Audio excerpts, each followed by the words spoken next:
আজ আমরা টেস্ট পেপারের এবিটিএ টেস্ট পেপারের মাধ্যমিক 2025 এর পরবর্তী পেজ আলোচনা করব এবং এর আগে যতগুলি পেজ আলোচনা করা হয়েছে সেগুলো একটি প্লেলিস্ট বানানো হয়েছে, কেউ চাইলে চেক করে নিতে পারো। তো আজকের প্রথম প্রশ্ন, এবিটিএ পেজ 245-এর সঠিক জোটটি নির্বাচন করো। টিউলিপ প্রকরণ, লজ্জাবতী থার্মোনষ্টি, আর সূর্য শিশির কেমোন্যাস্টি এবং বনচারাল ফোটোন্যাস্টি। তাহলে এখানে আমরা উত্তর যদি দেখি তাহলে কি হবে, যে এখানে সূর্য শিশির হবে কেমোন্যাস্টি। এবার বাকি অপশানগুলো যদি দেখি, যেটা টিউলিপ বলছে, তাহলে টিউলিপ ফুলে যেটা দেখা যাবে সেটা হচ্ছে থার্মোন্যাস্টি।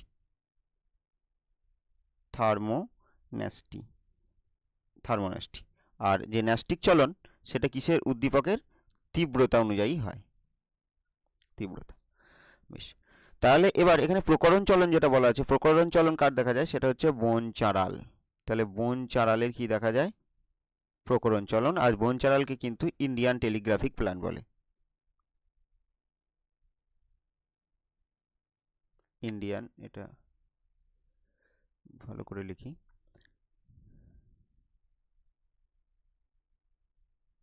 তাহলে ইন্ডিয়ান টেলিগ্রাফিক প্ল্যান্ট। তাহলে ইন্ডিয়ান টেলিগ্রাফিক প্ল্যান্ট কাকে বলে? ওই বনচারালকে। এবার কি লজ্জাবতী, তাহলে লজ্জাবতীর কি চলন দেখা যায়? তাহলে লজ্জাবতীর যেটা দেখা যায় সেটা হচ্ছে সিসমোন্যাস্টিক বা স্পর্শ ব্যাপ্তি, সিসমোন্যাস্টিক। আর এখানে থার্মোন্যাস্টি বলছে, এখনই দেখলাম টিউলিপ ফুলের দেখা যায়। সূর্য শিশির তো কেমোন্যাস্টি। আর বনচারাল একটু আগেই দেখলাম কি প্রকরণ চলন বা রসস্ফীতিজনিত চলন, বলতে পারি রসস্ফীতিজনিত চলন, রসস্ফীতিজনিত। আর ফোটোট্যাকটিক যদি বলে তাহলে কি বলবো? ক্লামাইডোমোনাস, ভলভক্স ইত্যাদি। আর এই ট্যাকটিক চলন যখন হবে তাহলে তখন কি হবে? সামগ্রিক স্থান পরিবর্তন, সামগ্রিক স্থান পরিবর্তন হয়।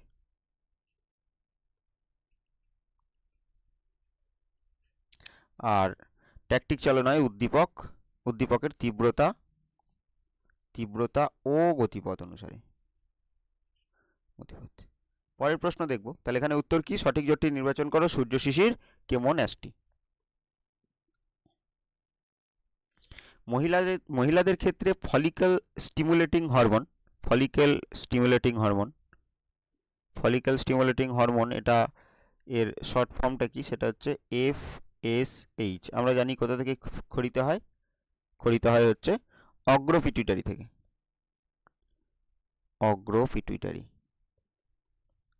অগ্রপিটুইটারি থেকে খরিত হয়। আর এটা একটা GTH এর উদাহরণ, গোনাডোট্রপিক হরমোনের উদাহরণ। বেশ, ডিম্বাশয়ের গ্রাফিয়ান ফলিকাল, এটা গ্রাফিয়ান হবে, গ্রাফিয়ান। ডিম্বাশয়ের গ্রাফিয়ান ফলিকাল থেকে যে হরমোন ক্ষরণে উদ্দীপনা যোগায়, তাহলে সেটা কি হবে? সেটা হবে ইস্ট্রোজেন। তাহলে ইস্ট্রোজেন হরমোন কোথা থেকে খরিত হয়? গ্রাফিয়ান ফলিকাল থেকে। তাহলে গ্রাফিয়ান ফলিকাল থেকে ইস্ট্রোজেন হরমোন খরিত হয়। আর যদি দেখি কর্পাস লিউটিয়াম, তাহলে সেখান থেকে খরিত কি হবে? প্রোজেস্টেরন।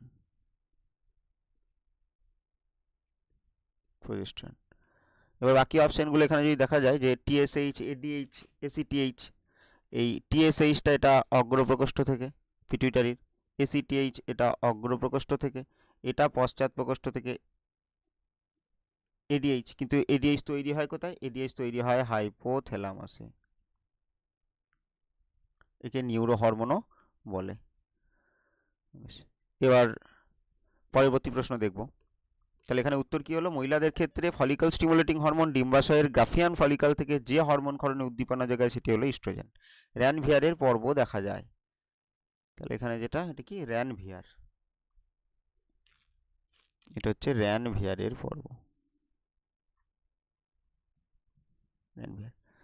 তাহলে এবার আমরা যদি একটা নিউরন দেখি, যে নিউরনের ধরে নিচ্ছে এটা অ্যাকশন, আর এখানে সাইন্যাপটিক নব আছে। এটা অ্যাকশন, আর এদিকে ডেনড্রন থাকবে। বেশ, ডেনড্রন কোষ দেহ এই একটা। তাহলে এবার এখানে যদি দেখি কি আছে, এখানে সোয়ান কোষ আছে আর মায়োলিন আবরণী রয়েছে। তাহলে যে স্নায়ু কোষে দেখা যাবে মায়োলিন আবরণী আছে, যে স্নায়ু কোষে মায়োলিন আবরণী আছে তাকে কি বলবো? মায়োলিনেটেড স্নায়ু। তাহলে এটাকে কি বলবো? মায়োলিনেটেড, মায়োলিনেটেড স্নায়ু। তাহলে এখানে মায়োলিনেটেড স্নায়ু কেন বলছি? কারণ এখানে কি আছে? মায়োলিন সিদ আছে, বা বলতে পারি মেডুলেটেড বা মেডুলেটেড, মায়োলিনেটেড বা মেডুলেটেড। তাহলে এবার বলছে র্যানভিয়ারের পর্ব দেখা যায় কোথায়? তাহলে এইটা হচ্ছে কি র্যানভিয়ারের পর্ব। তাহলে র্যানভিয়ারের পর্ব কাকে বলে? র্যানভিয়ারের পর্ব হচ্ছে কি যে অ্যাকশনের দৈর্ঘ্য বরাবর মায়োলিন সিদবিহীন স্থানকে, দুটি মায়োলিন সিদের মাঝখানে যে মায়োলিন সিদবিহীন স্থান থাকে সেটা হচ্ছে কি র্যানভিয়ারের পর্ব। তাহলে যে স্নায়ুর ক্ষেত্রে এই মায়োলিন সিদই নেই তাহলে তার তো র্যানভিয়ারের পর্ব থাকার কথাই নয়। তাহলে এখানে র্যানভিয়ারের পর্ব দেখা যায় কোথায়? সেটা হচ্ছে মেডুলেটেড স্নায়ুর অ্যাকশনে। তাহলে এটা হবে মেডুলেটেড স্নায়ুর অ্যাকশনে। আর এখান থেকে এটা তো পুরো, যদি দেখি এখান থেকে এখান থেকে এটাকে কি বলবো? এখান থেকে এটাকে বলবো কোষ দেহ, এটা। তাহলে এটাকে বলবো কোষ দেহ।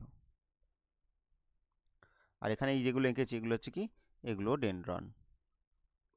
আর যদি দেখি আমরা কোষ দেহে কিন্তু নিজেল দানা দেখতে পাবো, নিজেল দানা, কিন্তু এখানে কোনো নিজেল দানা দেখতে পাবো না। তাহলে এখানে উত্তর হচ্ছে কি এ, মেডুলেটেড স্নায়ুর অ্যাকশন। পরের প্রশ্ন দেখব, উদ্ভিদের যে কোষটি মিওসিস পদ্ধতিতে বিভাজিত হয়। তাহলে উদ্ভিদের যে কোষটি মিওসিস পদ্ধতিতে, তাহলে এই যে কি বলছে মিওসিস। এবার মিওসিসে আমরা কি জানবো? মিওসিসে আমরা জানি যে 2n থেকে n হয়, একটা মাতৃকোষ থেকে 4টে কোষ সৃষ্টি হয়, আর মিওসিসকে বলে হ্রাস বিভাজন, হ্রাস বিভাজন এটা বলে। বেশ, তাহলে এবার বলছে কোনটা মিওসিস পদ্ধতিতে বিভাজিত হয়। প্রথমে বলছে কি রেণু মাতৃকোষ। তাহলে রেণু মাতৃকোষ 2n হয়, আর সেখান থেকে রেণু তৈরি হয় n। তাহলে অবশ্যই এখানে কি ঘটবে? মিওসিস। অগ্রমুকুলের কোষ, এখানে কি ঘটবে? মাইটোসিস। পরিণত পাতার কোষ, এখানে কি ঘটবে? মাইটোসিস। মূলের কোষ, এখানে কি ঘটবে? মাইটোসিস। তাহলে এখানে এই যে 3টে জায়গায় যেটা কোষ বিভাজন সেটা ঘটবে মাইটোসিস, মাইটোসিস। আর মাইটোসিসকে কি বলে? সমবিভাজন, সমবিভাজন। এখানে কি হয়? 2n থেকে 2nই সৃষ্টি হয়, আর এখান থেকে একবার কোষ বিভাজন হয়ে দুটি অপত্য কোষের সৃষ্টি হয়। তাহলে এখানে উত্তর কি হবে? এখানে উত্তর হবে রেণু মাতৃকোষ। তাহলে উদ্ভিদদের যে কোষটি মিওসিস পদ্ধতিতে বিভাজিত হয় তা হলো রেণু মাতৃকোষ। পরের প্রশ্ন দেখব, যে জোটটি সঠিক নয়, যে জোটটি সঠিক নয় তা নির্বাচন করো। তাহলে কি বলছে? সঠিক নয় তা নির্বাচন করতে বলছে। তাহলে কি দেখব? যে বলছে ইস্টের কোরকোদ্গম, আচ্ছা ইস্ট কোরকোদ্গম। তাহলে ইস্টের বলছে কোরকোদ্গম হয়, তাহলে এটা কি অবশ্যই হ্যাঁ ইস্টের কোরকোদ্গম হয়। মস বলছে রেণু উৎপাদন, হ্যাঁ মসের রেণু উৎপাদন হয়। প্লাজমোডিয়ামের পুনরুৎপাদন, প্লাজমোডিয়ামের কি হয়? বহু বিভাজন, তাহলে এটা বলছে পুনরুৎপাদন। তাহলে আমরা কি জানি প্লাজমোডিয়ামের যেটা হয় সেটা কি? সেটা হচ্ছে বহু বিভাজন। আর তারপরে কি বলছে? অ্যামিবার দ্বিবিভাজন, হ্যাঁ এটাও ঠিক। তাহলে বলছে কোনটি সঠিক নয়, সেটা হচ্ছে প্লাজমোডিয়াম পুনরুৎপাদন। এবার যদি দেখি পুনরুৎপাদন কার হয়, সেটা হচ্ছে কি প্লানেরিয়া। তাহলে প্লানেরিয়া, তাহলে প্লানেরিয়ার কি হয়? প্লানেরিয়ার হয় পুনরুৎপাদন। তাহলে পরবর্তী প্রশ্ন দেখব, একটি জীবের কোষ দেহে ক্রোমোজোমের সংখ্যা হচ্ছে 64টি, দেহকোষে। আচ্ছা, তাহলে একটি জীবের দেহকোষ, তাহলে দেহকোষ বলতে সেটা তো 2n, জনন মাতৃকোষও 2n, বেশ দেহকোষ হচ্ছে 2n। তাহলে একটা জিনিস মনে রাখবো যে কোনো একটা জীবদেহে কি দেখা যাচ্ছে? দুই ধরনের কোষ দেখা যায়, একটা হচ্ছে দেহকোষ আর একটা হচ্ছে জনন মাতৃকোষ। দুটোই 2n, দুটোই 2n। জনন মাতৃকোষের মিওসিস হয়, দিয়ে তৈরি করে জনন কোষ, বা যেটা কি বলি, যেটা কি বলি গ্যামেট। গ্যামেট আবার দু ধরনের হতে পারে, পুং গ্যামেট, স্ত্রী গ্যামেট। আর দেহকোষ এর যেটা ঘটে সেটা হচ্ছে মাইটোসিস, দিয়ে আবার কি গঠন করে, আবার দেহকোষ গঠন করে। বেশ, তাহলে এবার এখানে জানতে চাইছি কি একটি জীবের দেহকোষে ক্রোমোজোম সংখ্যা, দেহকোষে ক্রোমোজোম সংখ্যা, ক্রোমোজোম সংখ্যা কত বলছে, ক্রোমোজোম সংখ্যা বলছে 64। তাহলে ওই জীবের জনন মাতৃকোষে ক্রোমোজোমের সংখ্যা কত হবে? তাহলে দেহকোষ যদি 2n হয়, এই যে বললাম দেহকোষ 2n, দেহকোষ 2n, আর কি জনন মাতৃকোষও কি হবে তাহলে 2n হবে। তাহলে দেহকোষ 2n হলে জনন মাতৃকোষও 2n, তাহলে 2n সমান যদি 64 হয় তাহলে 2n সমান 64 হবে। তাহলে এখানে উত্তর কি হবে? উত্তর হবে 64। পরবর্তী প্রশ্ন দেখব, পিতা তার পুত্রকে কোন প্রকার ক্রোমোজোম বিন্যাসযুক্ত গ্যামেট প্রদান করে? তাহলে পিতার যদি অটোজোম বলি, তাহলে পিতার যদি ক্যারিওটাইপ বলি, তাহলে কি বলবো, 44A প্লাস XY। তাহলে এটা হচ্ছে পিতার ক্যারিওটাইপ। এখান থেকে দুই ধরনের গ্যামেট তৈরি হয়, একটা হয় কি 22A প্লাস এক্স, আর একটা হচ্ছে 22A প্লাস ওয়াই। আর সব সময় মাতার দেহ থেকে যেটা আসে সেটা হচ্ছে 22A প্লাস এক্স। তাহলে এই 22A প্লাস এক্সের যদি 22A প্লাস এর যদি গ্যামেট মিলিত হয় তাহলে কি হবে? তাহলে হবে কি কন্যা সন্তান। আর এই যে 22X plus 22X plus 22A plus x plus 22A plus y যদি হয় তাহলে কি হবে? তাহলে পুত্র সন্তান। তাহলে কি বলতে চাইছে যে কোন প্রকার ক্রোমোজোম বিন্যাসযুক্ত গ্যামেট প্রদান করে, কি ক্ষেত্রে? পুত্রকে। তাহলে কি হবে এখানে উত্তর? তাহলে এখানে উত্তর হবে 22A প্লাস ওয়াই।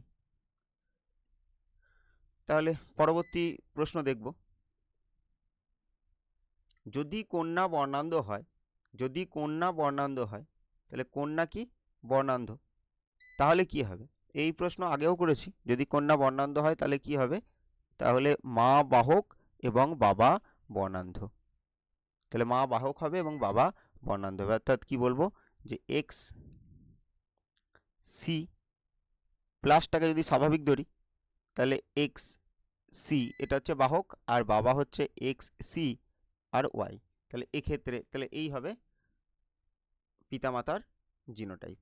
তাহলে মা বাহক এবং বাবা বর্ণান্ধ। এক্ষেত্রে আমরা কি সি প্লাসকে যেটা ধরছি, সি প্লাসকে ধরছি স্বাভাবিক, আর সি কে ধরছি কি ত্রুটিপূর্ণ। তাহলে ত্রুটিপূর্ণ। পরবর্তী প্রশ্ন দেখব,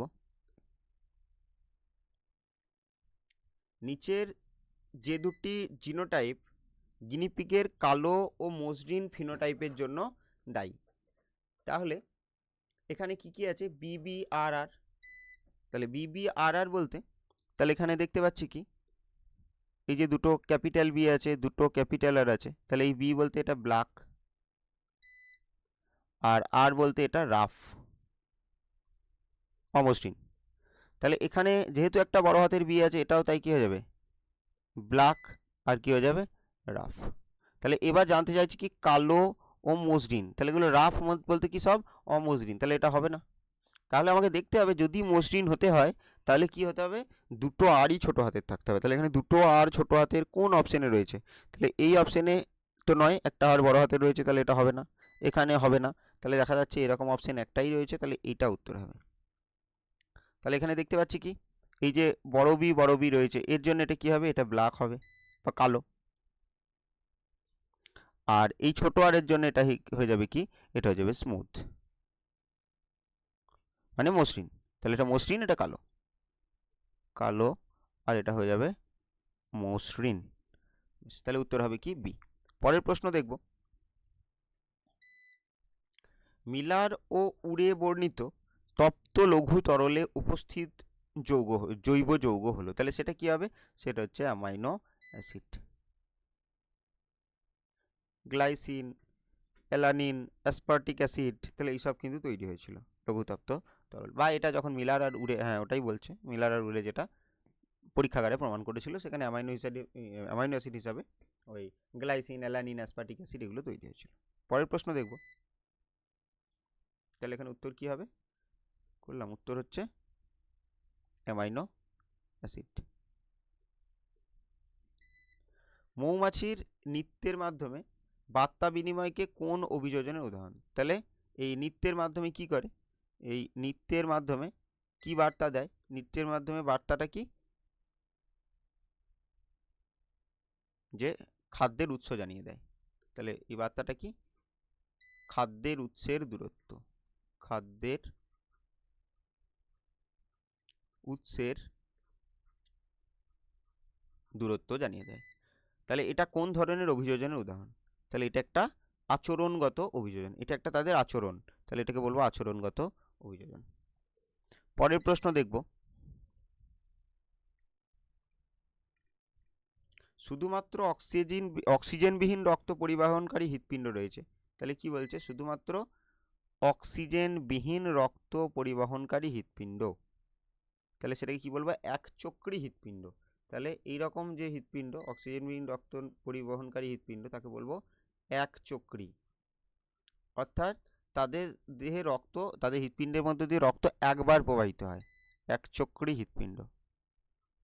আর সেটার মধ্যে শুধু দূষিত রক্ত যায়। আর দূষিত রক্ত কার মধ্যে যায়?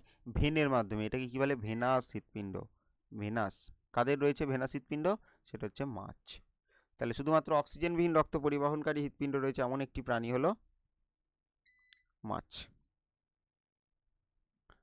ব্যাঙের ক্ষেত্রে যদি দেখি হৃৎপিণ্ডের 3টি প্রকোষ্ঠ, তারপর এটা তো মাছের ক্ষেত্রে 2টি। সাপের ক্ষেত্রে হবে 3টি প্রকোষ্ঠ, কিন্তু কুমিরের ক্ষেত্রে হবে 4টি। সরীসৃপের 3টে হয়, কিন্তু কুমির হচ্ছে ব্যতিক্রম, যাদের 4টি প্রকোষ্ঠ দেখা যায়। পরের প্রশ্ন দেখব, তাহলে এখানে উত্তর কি হলো? উত্তর হচ্ছে মাছ। অ্যাসিড বৃষ্টিতে থাকে, তাহলে অ্যাসিড বৃষ্টিতে কি থাকবে? অ্যাসিড বৃষ্টিতে থাকবে নাইট্রিক অ্যাসিড এবং সালফিউরিক অ্যাসিড। তাহলে এখানে যদি দেখতাম, এই যে নাইট্রিক অ্যাসিড তো থাকে কিন্তু ল্যাকটিক অ্যাসিড থাকে না, তার জন্য হবে না। এবার কার্বলিক অ্যাসিড, ফসফরিক অ্যাসিড হবে না। তাহলে এখানে সালফিউরিক অ্যাসিড থাকে, ম্যালিক অ্যাসিড থাকে না, তার জন্য এটা হবে না। তাহলে উত্তর কি হবে? উত্তর হচ্ছে অপশন ডি। পরবর্তী প্রশ্ন দেখব,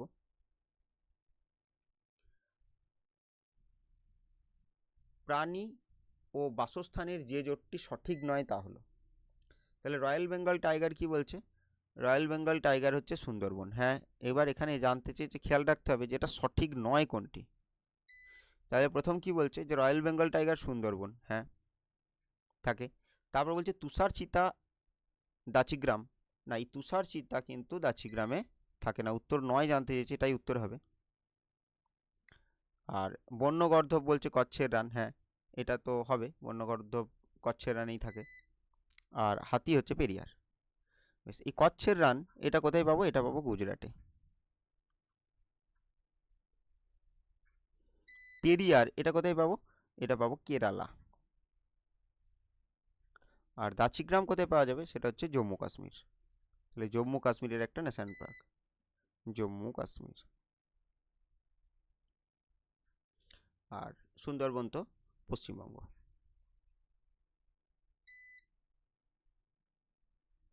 আর এই দাচিগ্রামে যেটা সংরক্ষণ করা হয় সেটাকে আমরা কাশ্মীরি স্ট্যাগ বা যেটাকে হাঙ্গুল বলতে পারি, হাঙ্গুল।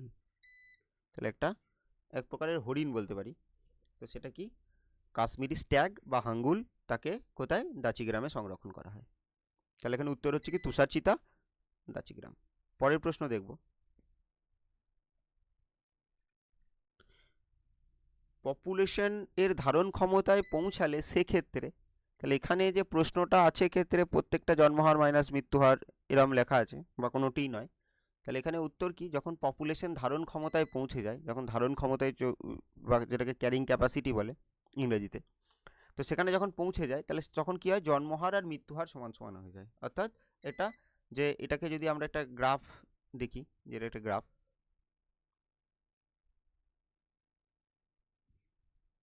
যার এই এক্স অক্ষ বরাবর, এটা এক্স অক্ষ, এটা ওয়াই অক্ষ। তাহলে যার এই এক্স অক্ষ বরাবর কি হবে? যে কাকে দেখাবো? এক্স অক্ষ বরাবর দেখাবো হচ্ছে সময়। আর যদি দেখি ওয়াই অক্ষ বরাবর, তাহলে ওয়াই অক্ষ বরাবর যাকে দেখাবো তাহলে সেটা হচ্ছে কি? সংখ্যা আর কি, মানে কি বলবো, হ্যাঁ জনসংখ্যা, সংখ্যাই লিখি, সংখ্যা। তাহলে কি হবে? যত সময় যাবে ধীরে ধীরে কি দেখবো?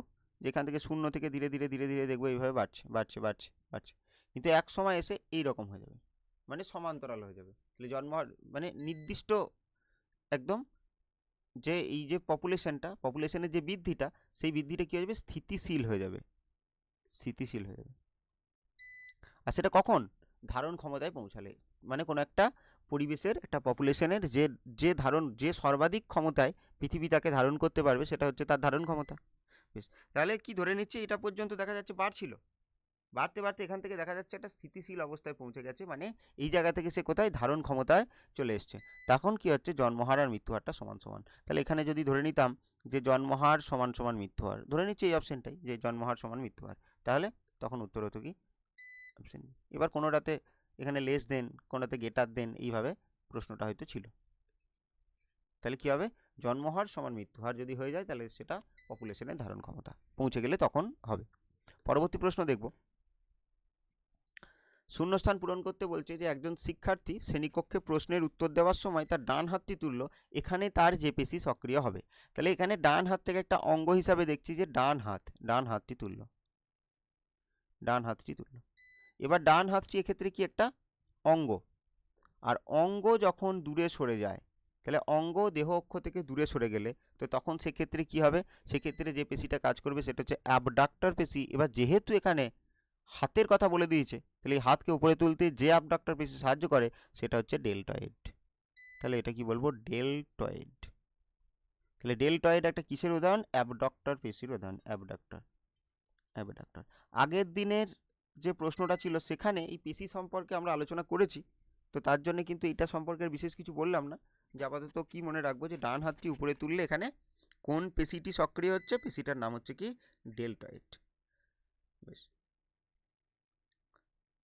এবার কি স্টেম বডি, তার মানে এটা বুঝতে পারছি যে ডান হাতটি উপরে তোলা মানে একদম উপরে ডান হাতটা তুলে দেওয়া। এখানে কিন্তু দুটো অস্থির কথা বলছি না, এখানে একটা অস্থি, এখানে একটা অস্থি যদি থাকতো, দিয়ে যদি এই অংশটা যদি তোলা হতো, হাতের এই অংশ, এটাকে আমরা যদি কোনোই ধরি, তাহলে এই অংশটা যদি উপরে তোলা হতো, তাহলে কিন্তু তখন যেটা কাজ করতো সেটা হচ্ছে ফ্লেকশন, তখন এই বাইসেপস, তখন কিন্তু এটা যদি বাইসেপস হয় তাহলে কি বলবো, তখন বাইসেপস হতো। তাহলে আমরা ধরে নিচ্ছি এই গোটা হাতটাকে অঙ্গ হিসাবে ধরছি, সেটা তো অস্থি হতো, যে এই একটা অস্থি আর এই একটা অস্থি দুটো যদি কাছে আসতো, তাহলে এক্ষেত্রে আমি বলছি গোটা হাতটাই, মানে এইখান থেকে এই পোর্শনটা সবটা উপরে তুলবো, তাহলে সেক্ষেত্রে কি পেশি কাজে লাগবে, সেটা হচ্ছে কি ডেলটয়েড। বেশ, এবার স্টেম বডি ও ইন্টারজোনাল তন্তু দেখা যায়। এবার ইন্টারজোনাল তন্তুটা কি, ইন্টারজোনাল তন্তু হচ্ছে অ্যানাফেজ দশায়, যখন কোষ বিভাজন অ্যানাফেজ দশায় যাবে, তখন দেখা যাবে যে দেখে ধরি ধরি এটা একটা কি, এটা একটা কোষের এই যে এখানে ক্রোমোজোমগুলো সজ্জিত আছে, বা বলতে পারি এখানে ক্রোমোজোমগুলো মানে সিস্টার ক্রোমাটিড সৃষ্টি হয়েছে, সেন্ট্রোমিয়ার অঞ্চল থেকে ছিন্ন হয়ে গেছে, কথায় অ্যানাফেজ দশায় এরকমভাবে। তাহলে এর মাঝে কিছু তন্তু সৃষ্টি হবে, এর মাঝে, তাহলে এইগুলোকে কি বলবো, এগুলো বলবো ইন্টারজোনাল তন্তু, ইন্টারজোনাল তন্তু। এই ইন্টারজোনাল তন্তুগুলো জমা হয়ে, ইন্টারজোনাল তন্তুগুলো এখানে জমা হয়ে এখানে যেটা গঠন করে, এরকমভাবে যেটা গঠন করে, তাহলে সেটাকে কি বলবো, সেটাকে বলবো স্টেম বডি, স্টেম বডি। তাহলে দেখা যাবে অ্যানাফেজ দশার শেষের দিকেই স্টেম বডিটা গঠন হয়ে যাচ্ছে। তো তাই জন্য স্টেম বডি ও ইন্টারজোনাল তন্তু দেখা যায় কোষ বিভাজনের কোন দশায়, বলবো অ্যানাফেজ দশায়। তাহলে স্টেম বডি ও ইন্টারজোনাল তন্তু দেখা যায় কোষ বিভাজনের অ্যানাফেজ দশায়। পরবর্তী প্রশ্ন দেখব। মাতা ও তার পুত্র, মাতা তার পুত্র কন্যা সন্তান উভয়কেই কোন প্রকারের গ্যামেট দেয়। আজকেই তাহলে কি ছিল দেখেছিলাম, পিতা পুত্রকে কি দেয়, ওয়াই প্রকৃতির। এখানে বলছে মাতার এক ধরনেরই তো গ্যামেট থাকে, তাহলে সেটা পুত্রকে বা কন্যাকে যাই দেবে সেই এক ধরনেরই গ্যামেট দেবে, এক ধরনের গ্যামেট দেবে। আর সেই গ্যামেটটা কি, 22a+x। এটা কি সম প্রকৃতির, তাহলে এখানে সম প্রকৃতির লেখা ভালো, তাহলে লিখবো সম প্রকৃতির গ্যামেট প্রদান করে। তাহলে কি, মাতা তার পুত্র ও কন্যা সন্তান উভয়কেই সম প্রকৃতির গ্যামেট প্রদান করে, এবং সম প্রকৃতিটা কীরকম, 22a+x, এটা হচ্ছে তার ক্যারিওটাইপ। শব্দ দূষণের ফলে কানের কোন অংশ সব থেকে বেশি ক্ষতিগ্রস্ত হয়, তাহলে কি হবে, কানের পর্দা, কানের পর্দা। তাহলে যেটা কি বলবো, টিম্প্যানিক মেমব্রেন, টিম্প্যানিক মেমব্রেন। তাহলে এইটা সব থেকে ক্ষতিগ্রস্ত হয়। পরের প্রশ্ন দেখব।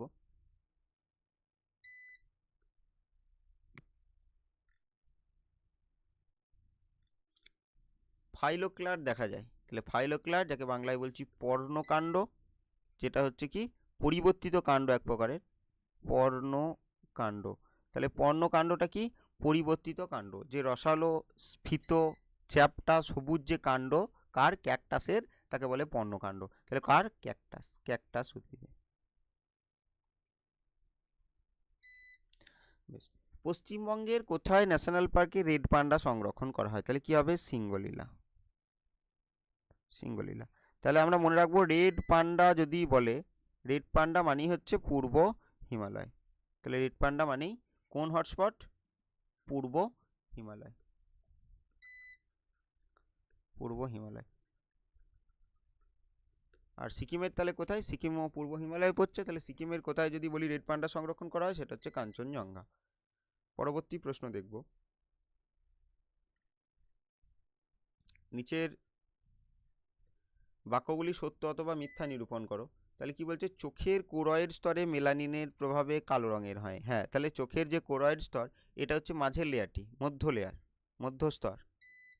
আর মধ্যস্তরে রঞ্জক পদার্থ হিসাবে অবশ্যই মেলানিন থাকে, আর তার জন্য এটা কালো রঙের হয়। পরের প্রশ্ন দেখব, হেটেরোক্রোমাটিন সক্রিয় জিন বহন করে না, হেটেরোক্রোমাটিন কিন্তু সক্রিয় জিন বহন করে না। তাহলে হেটেরোক্রোমাটিন সক্রিয় জিন বহন করে না, সক্রিয় জিন কে বহন করে, ইউক্রোমাটিন। তাহলে সক্রিয় জিন যদি বহন করতো তাহলে কে করতো, ইউক্রোমাটিন, ইউক্রোমাটিন। তাহলে এখানে কি হলো, মিথ্যা। স্মল টি গ্যামেটদ্বয়ের মিলনে উৎপন্ন জীব হোমোজাইগাস প্রকৃতির হয়। কি বলছে, হোমোজাইগাস। হ্যাঁ, দুটোই একই, দুটোই স্মল টি, তাই কি হবে, হ্যাঁ এখানে উত্তর কি হবে, হোমোজাইগাস প্রকৃতি। তাহলে এটা কি হবে, সত্য। পরের প্রশ্ন দেখব,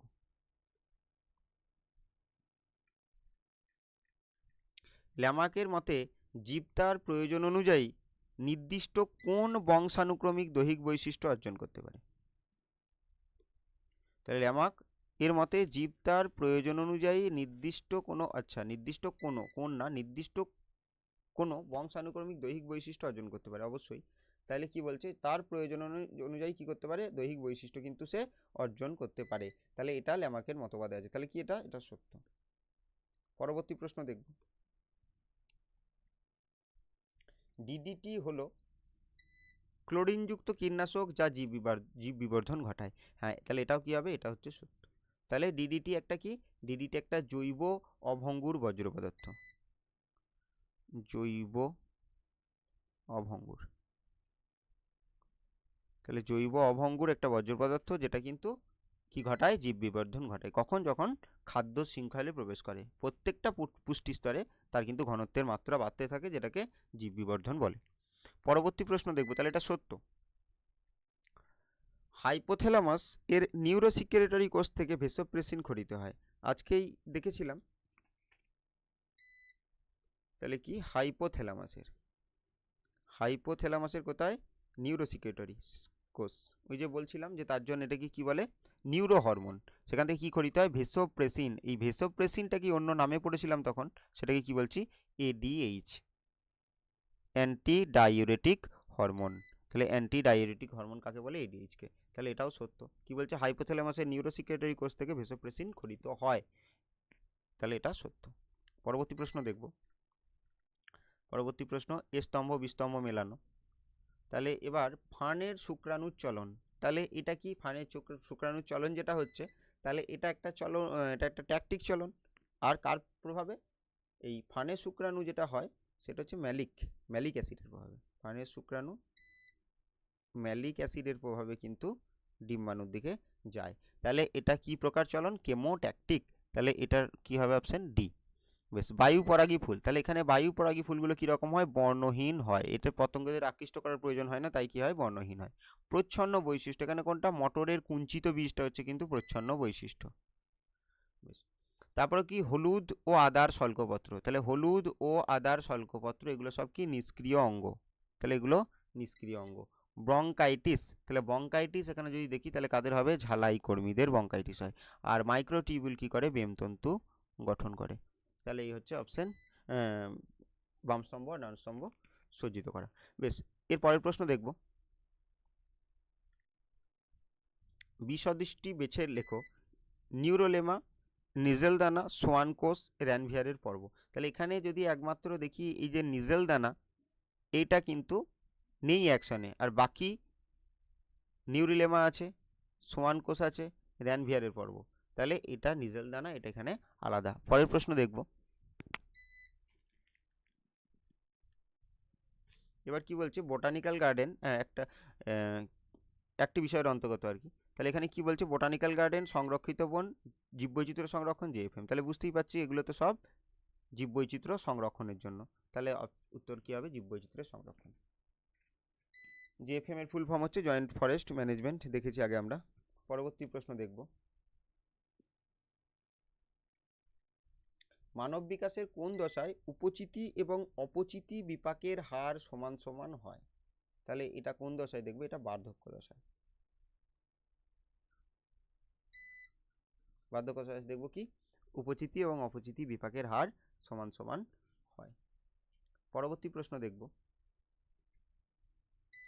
ঘোড়ার যে জীবাশ্মের পিষক দাঁত লম্বা ক্রাউনযুক্ত এবং পশ্চাৎপদের 3টি আঙুলের মাঝের আঙুলটি ছিল, এটা খাড় নয়, এটা কি হবে, খুরযুক্ত।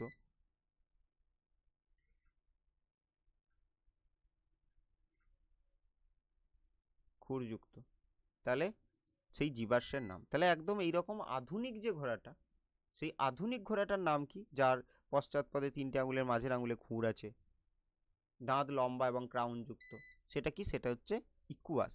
কিন্তু এখানে কিন্তু জীবাশ্মের নাম জানতে চেয়েছে, ইকুয়াস। এটা তো প্লিস্টোসিন যুগ থেকে আছে, এটা আছে প্লিস্টোসিন থেকে।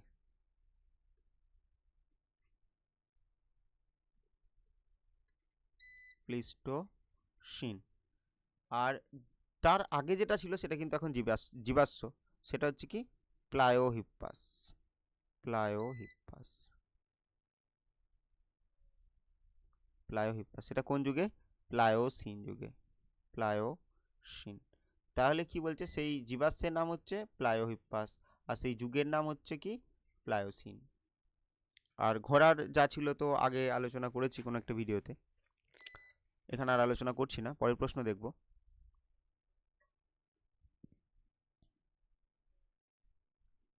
অ্যালার্জেন এর প্রভাবে কোন রোগ হয়? তো অ্যালার্জেনের জন্য অ্যালার্জি হবে, যেরকম যেমন বলতে পারি কি, অ্যাজমা।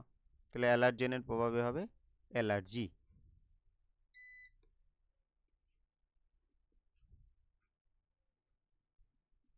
অ্যালার্জি, তাহলে এরকম একটা রোগের উদাহরণ কি, অ্যাজমা।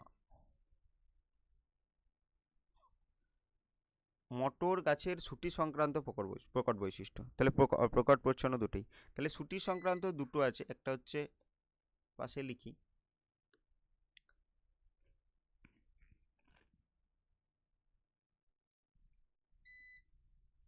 তাহলে মটর গাছের শুটি,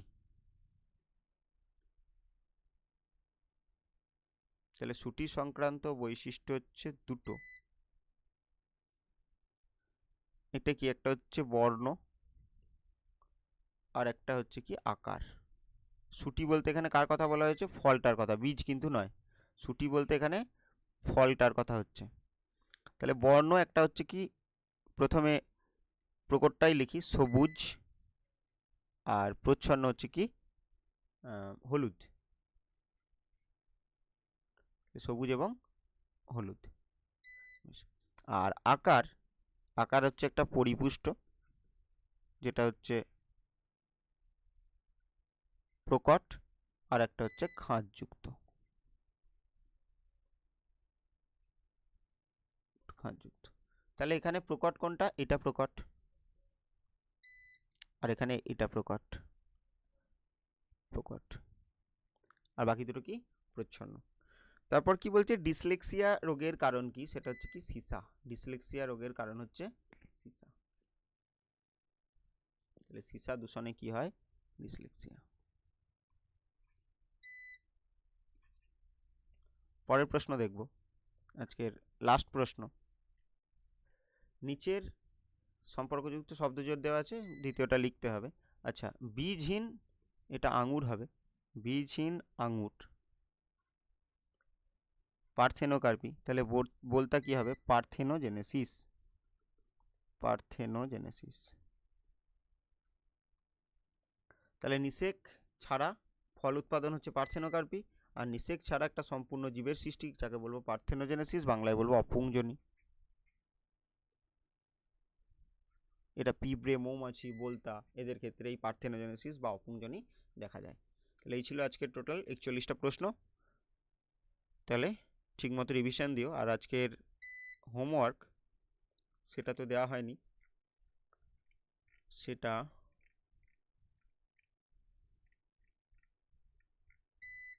এখান থেকে একটা বলি।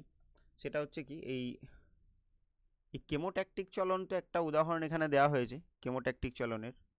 সেটা হচ্ছে কার? সেটা দেওয়া হয়েছে ফার্নের। তাহলে আরেকটা কি আছে? মস। তাহলে মস এর শুক্রাণুটা ডিম্বাণুর দিকে যাবে কার প্রভাবে? শুক্রাণুটা কোন দিকে যাবে? ডিম্বাণুর দিকে। শুক্রাণুটা যাবে ডিম্বাণুর দিকে কার প্রভাবে? তো সেটা একটা করতে হবে। আর আজকে তাহলে আরেকটা বলি, এই হাইপোথ্যালামাসের নিউরোসিক্রেটারি কোষ থেকে ভেসোপ্রেসিন খরিত হয়। এটা তো হলো, কোনটাই? ভেসোপ্রেসিন তো একটা হলো। এখানে এটা ছাড়াও, ভেসোপ্রেসিন ছাড়াও আরেকটি, যেটা হাইপোথ্যালামাসের নিউরোসিক্রেটারি কোষ থেকে তৈরি হয়, এবং সেটা জমা থাকে কোথায়? যেটা জমা থাকে ওই পশ্চাৎ পিটুইটারিতে।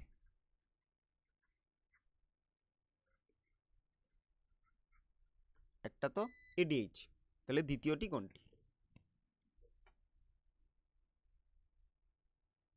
তাহলে এগুলো উত্তর করবে।